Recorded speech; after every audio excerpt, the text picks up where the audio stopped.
자, 팀원들, 오늘 우리가 작업할 지보 패턴 관련해 중요한 몇 가지를 짚고 넘어가야 할 것 같아. 이건 그냥 지나칠 수 없는 문제야. 왜냐면 지보 패턴은 터널의 안정성과 직결되거든.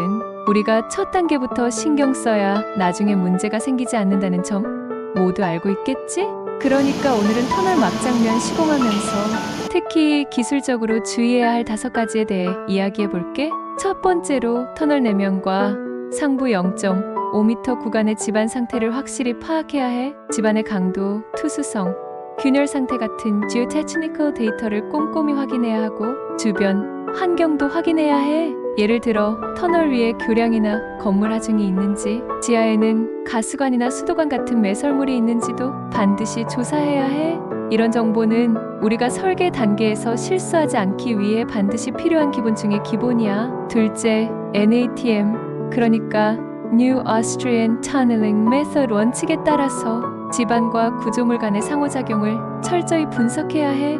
이 부분이 제대로 되지 않으면 나중에 문제가 될 수 있어. 지반 상태가 예측과 다르다면 바로바로 대처할 수 있도록 데이터를 면밀히 따져가며 설계를 보완하는 게 중요해.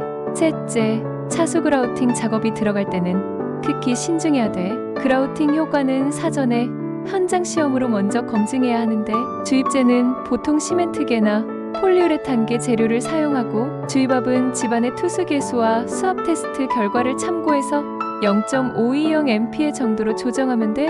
다만 너무 높은 압력으로 주입하면 집안 자체가 교란될 수도 있으니 SPT나 RQD 같은 집안 품질 지표를 참고하면서 정밀하게 조율해야 한다는 걸 잊지 말자. 넷째, 그라우팅 설계를 할 때 주입 간격이나 홀, 직경 설계도 집안 조건에 따라 12m 간격으로 적정하게 잡아야 해. 그리고 방수 성능을 확인하기 위해 르준 테스트도 꼭 추가로 실시하자. 이거 하나만으로도 터널 안정성에 큰 영향을 미칠 수 있어.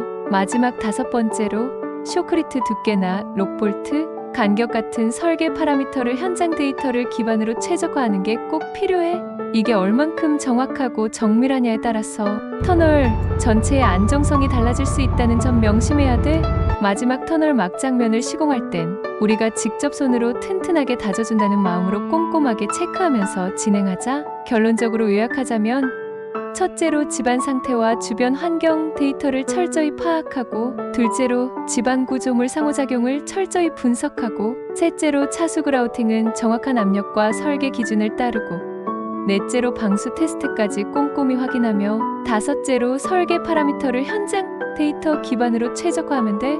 이번 작업은 우리가 제대로 신경 써야 하는 굉장히 중요한 작업이야. 이 5가지를 제대로 지키지 않으면 나중에 예상치 못한 문제로 터널 전체가 위험해질 수 있어. 터널 건설에 있어 우리 팀의 역할은 단순히 시공이 아니라 안전을 보장하고 구조물을 완벽하게 만드는 데 있다는 걸 잊지 말아야 해. 하나라도 소홀히 하면 모든 과정이 영향을 받을 수 있으니 항상 데이터와 현장 상황을 기반으로 차근차근 진행하자고. 자, 작업 시작 전에 준비 철저히 하고 서로 체크하면서 최선을 다해보자. 모두 믿는다.